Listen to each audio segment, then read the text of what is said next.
নমস্কাৰ, আমি Assam news poetry and প্ৰোজ মেগাজিনৰ আজি বিশেষ খণ্ডটোলৈ আমি বিশেষভাৱে নিমন্ত্ৰণ কৰি আনিছোঁ আমাৰ সকলোৱে শ্ৰদ্ধাৰ শিৱসাগৰ জিলাৰ গেলেকী অঞ্চলৰ মহম্মদ আব্দুল হেলিম ছাৰক।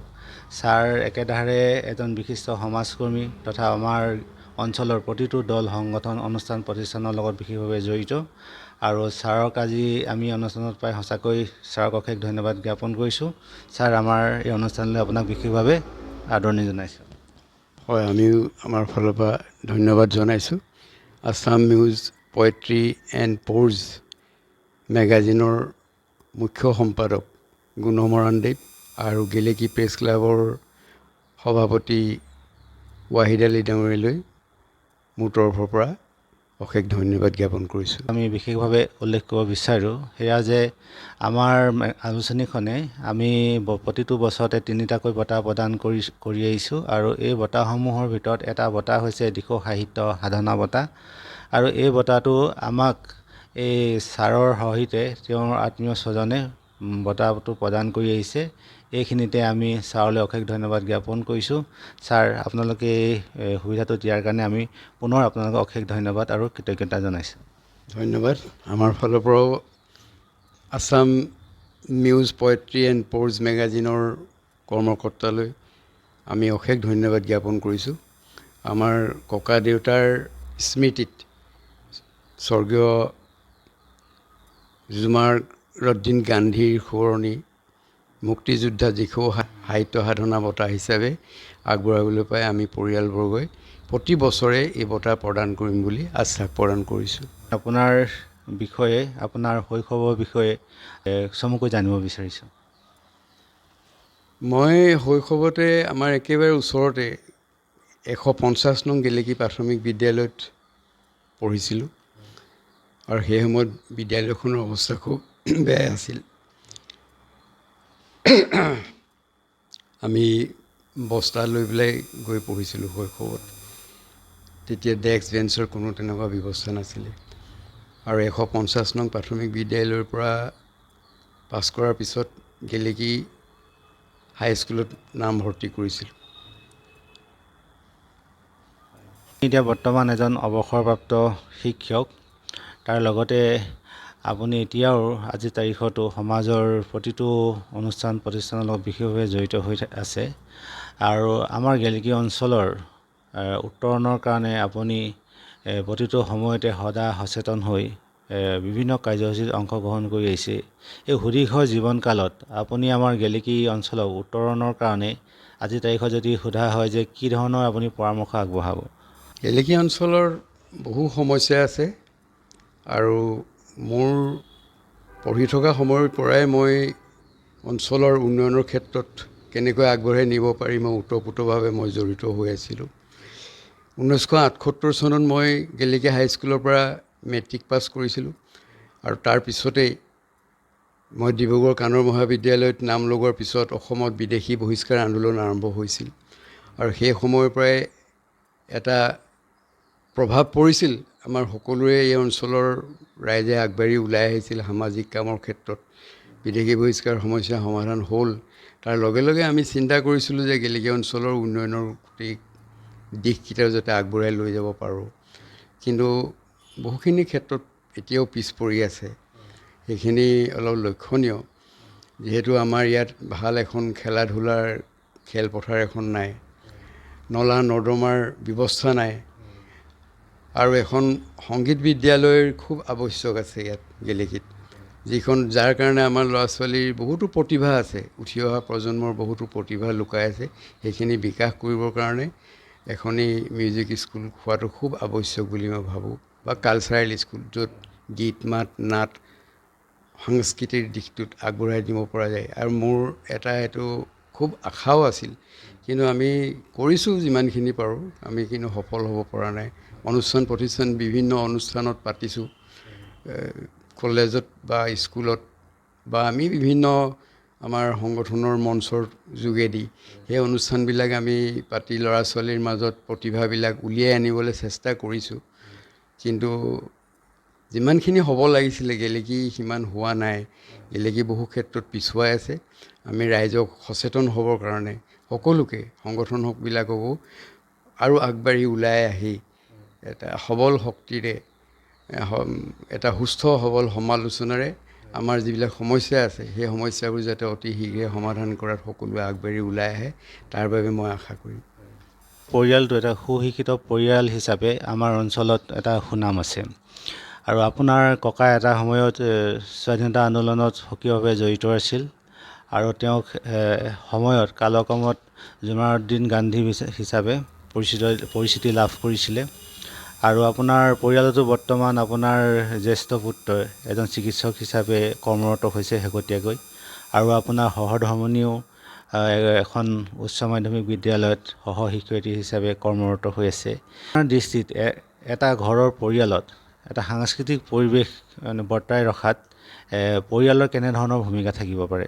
সাংস্কৃতিক পৰিৱেশটো শিক্ষাৰ এটা মূল অংগ হয়, আৰু এই ক্ষেত্ৰত ঘৰখনৰ সকলোৱে সহযোগিতা আগবঢ়াব লাগিব। নিজৰ নিজৰ উঠি অহা ল'ৰা ছোৱালীক বা অঞ্চলটোৰ প্ৰত্যেকগৰাকীয়ে চাব লাগিব যে এটা শিশুৰ যেতিয়া মানসিকভাৱে বিকাশ হ'বলৈ হয় তেতিয়াহ'লে তেওঁক সকলো দিশতে আগবঢ়াই নিব লাগিব। কেৱল মাত্ৰ টেবুলত বহি পঢ়াই থাকিলে শিশুৰ এটা পূৰ্ণ বিকাশ নহয়। সেইকাৰণে সাংস্কৃতিক দিশটোত মই আগতে কৈ গৈছোঁ, ক্ৰীড়াৰ ক্ষেত্ৰতো খেলাৰ ক্ষেত্ৰত ল'ৰা ছোৱালীক আগবঢ়াই নিব লাগিব, আৰু যিটো ভাল পায় ল'ৰাই সেইটোক সুবিধা তেনেকৈ পৰিয়ালবৰ্গই দিব লাগিব। আৰু সেইখিনি যদি কৰিব পাৰে আৰু নিজৰ ঘৰখনক এটা এনেকুৱা পৰিৱেশ বনাব লাগিব, ঘৰখনৰ ল'ৰা ছোৱালীক পঢ়াৰ সময়ত খেলা ধূলাৰ সময় সেইখিনি সৰুৰ পৰা নিৰ্বাচন কৰি তেওঁলোকক দিব লাগিব। যিখিনি বস্তু ময়ো সম্পূৰ্ণ পোৱা নাই, বা আমি ইমান পিছপৰা অঞ্চলৰ মানুহ, আমাৰ যদিও দেউতাহঁতে সেই সময়ত সামাজিক কাম কৰি আছিলে, আমি তেওঁলোকক দেখিয়ে সামাজিক কামত আপ্লুত হৈছোঁ বা আগবাঢ়ি আহিছোঁ। আৰু সমাজৰ বিভিন্নজনৰ আমি দেখি পেলাই আমাৰ যিসকলে আমাৰ অঞ্চলটোক সুনাম কঢ়িয়াই আনিছে তেওঁলোকৰ পৰাও আমি আকৃষ্ট হৈ কিছু কাম কৰিবলৈ গৈছোঁ। কিন্তু এই ক্ষেত্ৰত আমি উঠি অহা প্ৰজন্মৰ ক্ষেত্ৰত নৈতিক দায়িত্ব প্ৰতিজন সচেতন ব্যক্তিয়ে মূৰ পাতি ল'ব লাগিব, দায়বদ্ধতা থাকিব লাগিব। তেতিয়াহে এখন ঘৰত এটা ভাল পৰিৱেশ সৃষ্টি হ'ব, আৰু তাৰ পৰাই ঘৰখন ভাল হোৱা মানে গোটেই গাঁওখন ভাল হোৱা, অঞ্চলটো ভাল হোৱা। প্ৰাপ্ত হৈ সমাজৰ লগত বিশেষভাৱে জড়িত হৈ আছে। আমি আশা কৰিছোঁ যে ভগৱানে আপোনাক সুমংগলে ৰাখক। এই যে আপুনি প্ৰতিটো মুহূৰ্ততে সমাজৰ এজন শুভচিন্তক হৈ সমাজৰ সৈতে জড়িত হৈ আছে, সমাজক আপুনি যিখিনিকৈ সময় দিয়ে, এই সময় দিয়াত তেতিয়া আপোনাৰ সাংসাৰিক কিছুমান কাম ছবি হৈ যায় নেকি? যিহেতু আপুনি সমাজক ইমান সময় দিয়ে দিন ৰাত প্ৰতিটো মুহূৰ্ততে, ঘৰত কিবা এটা বা বাইদেৱে কিবা এই মুহূৰ্তত কয় নেকি যে কিবা কিবি এনেকুৱা? আপোনাৰ মতামতটো? ঘৰুৱা সমস্যা থাকে, কিন্তু ঘৰত তেনেকুৱা মই বাধা পোৱা নাই। মই যেতিয়াৰ পৰাই সামাজিক কামবিলাকত লাগি থাকোঁ তেতিয়াৰ পৰাই মোক তেনেকুৱা কোনোদিন বাধা দিয়া নাই। আৰু বৰ্তমানো মই জ্যেষ্ঠ নাগৰিক সন্মিলন গেলেকী শাখাৰ সভাপতিৰ দায়িত্বত আছোঁ, আৰু বহুকেইটা অনুষ্ঠানৰ গুৰু দায়িত্ব মই আগতেও পালন কৰি আহিছোঁ। অসম জাতীয়তাবাদী যুৱ ছাত্ৰ পৰিষদৰ মই শিৱসাগৰ জিলাৰ উপসভাপতি, উপদেষ্টা, বৰ্তমানো আঞ্চলিকৰ উপদেষ্টা, আৰু গৃহয়াতি নিৰ্মাণ কৰা হ'ল অতি কেইদিনমানৰ আগতে। তো এনেকুৱা ধৰণৰ কামবিলাকত বহুত সময় দিব লগা হয়, আৰু ঘৰৰ পৰা নিশ্চয় সেইখিনি সহযোগিতা লাগিবই। আৰু মই পাওঁ বাৰু, ঈশ্বৰে কৰাত সেইখিনিৰ পৰা মই কোনো অসুবিধা পোৱা নাই, আৰু সেইকাৰণে হয়তো মই সামাজিকভাৱে যিকোনো কাম কৰিবলৈ সহজেই মই ওলাই যাব পাৰোঁ। ছাৰ, মানুহৰ জীৱনটো হৈছে সুখৰ দুখৰ সমষ্টি। এজন ব্যক্তি হিচাপে যদি কোৱা হয়, আপুনি ব্যক্তিগতভাৱে সুখী নে দুখী?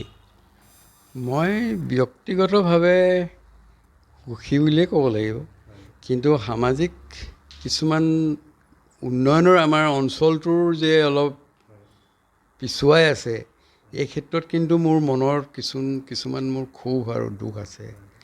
আমি চেষ্টা কৰিও কিছুমান কাম আমি কৰিব পৰা নাই, আৰু এটা মনৰ সপোন আছিলে যে এতিয়া আমি উঠি অহা প্ৰজন্মক কিবা এটা কৰি দি থৈ যাব পাৰোঁ নেকি। সৰুকৈ আমি বহুখিনি কাম কৰিলোঁ ৰাইজৰ লগত লৈ, বা বহুকেইজন যুৱকক লগত লৈ আমি সকলোৱে সহযোগতে কৰিছোঁ, অকলে মই বুলি নহয়। কিন্তু আমি যিমান কৰিব লাগিছিল সেইখিনি কৰিব পৰা নাই। কেতিয়াবা মই সেই কথাটো প্ৰায় মানুহৰ আগত মোৰ এটা ক্ষোভ মানে থাকে। আৰু ৰাজনৈতিক আৰু সামাজিকভাৱে যিবিলাক সমস্যা আছে সেই সমস্যাবিলাকত আমাৰ এটা নৈতিক দায়িত্ব সকলোৰে আছে। সেই ক্ষেত্ৰত আমাৰ সংগঠনবিলাক বা সমাজৰ যিসকল ব্যক্তি আছে সংগঠনবিলাককো কৈছোঁ মই, তেওঁলোকে আগবাঢ়ি আহি যিখিনি আমাৰ সমাধান বিশেষ অমীমাংসিত সমস্যা আছে গেলেকী অঞ্চলৰ, সেই অঞ্চলৰ এই সমস্যাবিলাক সমাধান কৰাৰ ক্ষেত্ৰত যাতে সকলোৱে ইতিবাচকভাৱে সঁহাৰি জনায় তাৰ বাবে মই আশা কৰিম। কিছুমান পৰিকল্পনা থাকে বা অনাগত সময়ত কৰাৰ কিছুমান নীতি নিয়ম বান্ধি তেওঁ কৰ্মৰত হৈ পৰে। আপোনাৰ কিবা এনেকুৱা প্লেন কৰিছে নেকি, পৰিকল্পনা কৰিছে নেকি যে অনাগত সময়ত মই এই কামকেইটা কৰিম, এনেকুৱা ধৰণৰ কিবা পৰিকল্পনা আছে নেকি? মই বৰ্তমান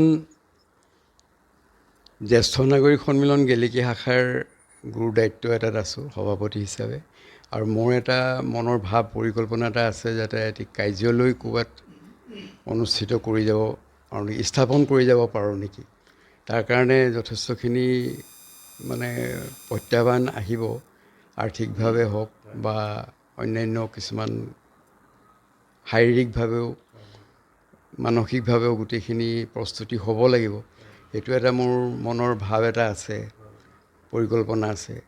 আৰু ইয়াৰ লগতে মই আগতেও কৈয়ে গৈছোঁ যে বিশেষকৈ সামাজিকভাৱে যিখিনি মানে আমি অঞ্চলটোক আগুৱাই নিয়াটোত মোৰ বিশেষ এটা সপোন আছে। আমি বহুখিনি আমাৰ ইয়াৰ পৰা প্ৰতিভাৱান ল'ৰা ছোৱালী ওলাই আছে। স্কুল কলেজবিলাকত যিবিলাক পঢ়ি আছে বহুত প্ৰতিভা আছে।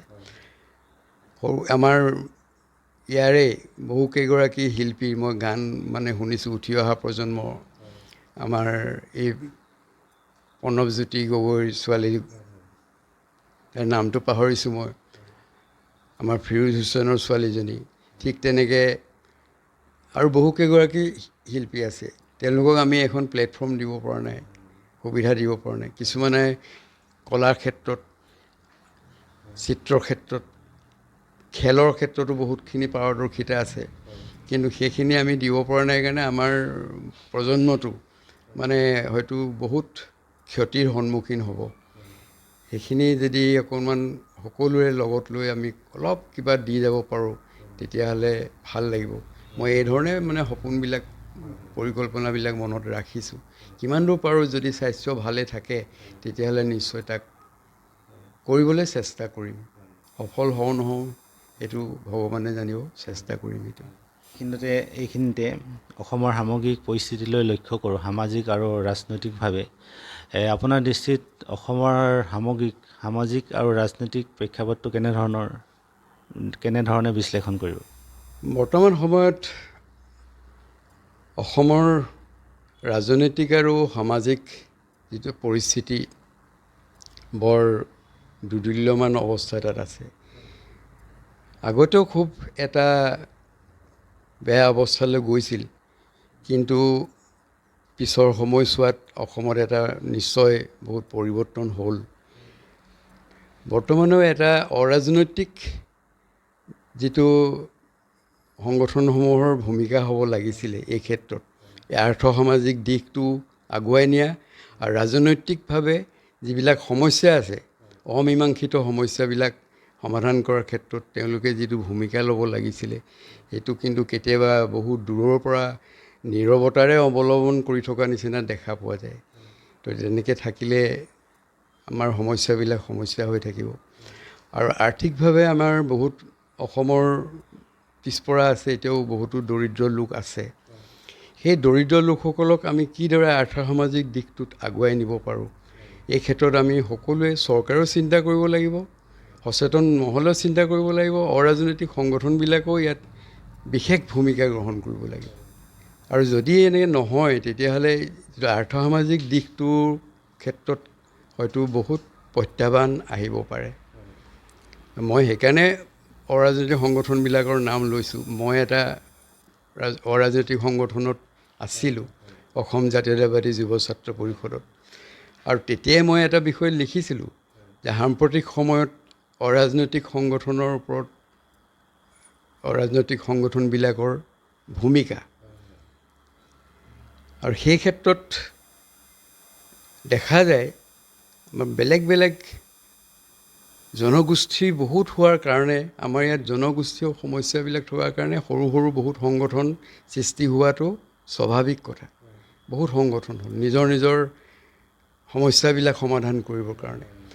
কিন্তু বিশেষকৈ যিবিলাক আমাৰ গুৰু দায়িত্ব লৈ থকা মুখ্য সংগঠন আছে, তেওঁলোকে এতিয়াও সময় আছে, তেওঁলোকে আমাৰ যিমানবিলাক অৰাজনৈতিক সংগঠন আছে সকলোকে একত্ৰিত কৰি অসমৰ যিটো ৰাজনৈতিক সমস্যা বা আৰ্থসামাজিক সমস্যা এইখিনি নিৰ্মূল কৰাৰ ক্ষেত্ৰত যদি এক বস্তুনিষ্ঠ চিন্তাৰে সমাধান কৰাৰ যদি প্ৰয়াস কৰে, তেতিয়াহ'লে অৰাজনৈতিক সংগঠনবিলাকেও ৰাইজৰ পৰা শ্ৰদ্ধা আদৰ পাব পাৰিব। আৰু এই ক্ষেত্ৰত আমাৰ আৰ্থসামাজিক দিশটোত সফল হ'ব পাৰিব বুলি মই আশা কৰিছোঁ এতিয়াও। আৰু চৰকাৰৰ এই ক্ষেত্ৰত গধুৰ দায়িত্ব ল'ব লাগিব, বিশেষ ভূমিকা ল'ব লাগিব। সমাজ সংগঠক হিচাপে আপোনাৰ এটা সুনাম আছে। আপুনি আমাৰ সমাজৰ উত্তৰণৰ কাৰণে, উন্নতিৰ কাৰণে বিভিন্ন দল সংগঠনৰ লগত জড়িত হৈ আছিলে। একালত আপুনি মুখ্য দায়িত্বটো আছিলে। এতিয়া সেই সময়ত আপুনি যিটো সময়ত সংগঠনৰ দায়িত্বত আছিল আৰু আজিৰ তাৰিখত সংগঠনৰ দায়িত্ব লোৱা, সমাজৰ কাৰণে কিবা এটা কৰা বা সমাজ সংগঠন কৰাৰ কিছুমান প্ৰতিবন্ধকতাৰ সৃষ্টি যিবিলাকে হৈছে, যিটো কাৰণত আপোনাৰ দৃষ্টিত এই গোটেই সামগ্ৰিক দিশটো কেনেকৈ চায়? প্ৰতিবন্ধকতা আচলতে মই অলপ আগত কৈয়ে গৈছোঁ, আমাৰ অসমখনত বহুতো জনগোষ্ঠী আছে আৰু সেইকাৰণে নিজৰ নিজৰ সমস্যাবিলাক সমাধান কৰাৰ স্বাৰ্থত তেওঁলোকে নিজা নিজা সংগঠন গঠন কৰিবলৈ বাধ্য হৈছে। আৰু বহু সংগঠন গঠন হোৱাৰ পিছত নিজে নিজে সমস্যাবিলাক তেওঁলোকে সমাধান কৰিবলৈ গৈছে, কিন্তু বাকীবিলাকে হয়তো তাত দূৰত্ব বজাই ৰাখিছে যে এই সংগঠনে কৰিছে, আমি তাত আমাৰ কোনো কাম নাই বা আমি তাতনো কিয় যাম, এনেকুৱা ধৰণৰ এটা মনোভাৱ মানে আহি পৰিছে বৰ্তমান সময়ত। আৰু সেই কথাটোৱে মই বাৰম্বাৰ ক'ব গৈছোঁ, যিটোৱে আমাৰ আজি বিদেশী বহিষ্কাৰ সমস্যাৰ কথাই মই কওঁ। এই সমস্যাটো আজি ইমান বছৰে সম্পূৰ্ণ সমাধান কৰিব পৰাই নাই। গতিকে এই ধৰণে যদি আমাক ভাগ ভাগকৈ ৰখা হয়, অসমীয়া জাতিটোক যদি ভাগ ভাগকৈ যদি আমাক সংগঠনবিলাক বা আমাৰ সমাজখনক ভাগ ভাগ কৰি দিয়ে, তেতিয়াহ'লে আমাৰ নিশ্চয় শক্তিটো কমিব। এই প্ৰতিবন্ধকতাবিলাক দূৰ কৰিবলৈ হ'লে আমাৰ যিবিলাক মূল সমস্যা আছে, ৰাজনৈতিক সমস্যা বা আৰ্থসামাজিক ক্ষেত্ৰত মূল সমস্যাবিলাকত প্ৰতিটো সংগঠন পুনৰ একত্ৰিত হ'বই লাগিব আৰু একত্ৰিত হোৱাৰ চেষ্টা কৰিবই লাগিব। তেতিয়াহে তাত আমি সফল হ'ব পাৰিম। ইয়াত আমি আমাৰ অঞ্চলটোতে যদি আমি চাওঁ, আমি ভাগ ভাগকৈ ক্ষুদ্ৰ ক্ষুদ্ৰ সংগঠনবিলাকে কিছুমান কাম কৰিব যোৱাৰ কাৰণে আজি আমি জনমানসত কিছু সাদৰৰ হয়তো অলপ ম্লান পৰিছে মানে আমাৰ। সেইখিনি পুনৰাই ঘূৰাই আনিব হ'লে আমি কৰ্মৰ যোগেদি আৰু সকলো একত্ৰিত হ'ব লাগিব। তেতিয়াহে এই প্ৰতিবন্ধকতাবিলাক দূৰ হ'ব, মই ভাবোঁ। আপুনি ব্যস্ততাৰ মাজতে আমাক বহুতখিনি সময় দিলে, তাৰ কাৰণে আমি অশেষ ধন্যবাদ জ্ঞাপন কৰিছোঁ। আৰু অনাগত সময়তো আমি পুনৰ আপোনাৰ লগত এনেকৈ বহিম আৰু আপোনাৰ পৰা আমি বহুত কথা জানিবলগীয়া আছে। আৰু গেলেকী অঞ্চল সম্পৰ্কীয় বিভিন্ন তথ্যৰে আপুনি সমৃদ্ধ হৈ আছে। গতিকে আমি সময়ৰ প্ৰতি লক্ষ্য ৰাখি আজি অনুষ্ঠানটো আমি ইমানতে সামৰণি মাৰিছোঁ। আৰু অনাগত সময়ত আপোনাক পুনৰ লগ পোৱাৰ প্ৰতিশ্ৰুতিৰে আজিলৈ আমি অনুষ্ঠানটো ইমানতে সামৰিছোঁ। আৰু আমাৰ এই গোটেই আমাৰ অনুষ্ঠানটোত আমাৰ লগত বিশেষভাৱে জড়িত হৈ আছে আমাৰ আলোচনীখনৰ সহযোগী সম্পাদক ৱাহিদ আলী। আমি তেওঁকো ধন্যবাদ জ্ঞাপন কৰিছোঁ ইয়াত তেওঁ সক্ৰিয়ভাৱে অংশগ্ৰহণ কৰাৰ কাৰণে। পুনৰ সকলোকে ধন্যবাদ জ্ঞাপন কৰিছোঁ আৰু দৰ্শকক এই অনুষ্ঠানটো চাই লাইক, কমেণ্ট আৰু শ্বেয়াৰ কৰিবৰ কাৰণে অনুৰোধ জনাইছোঁ। ধন্যবাদ।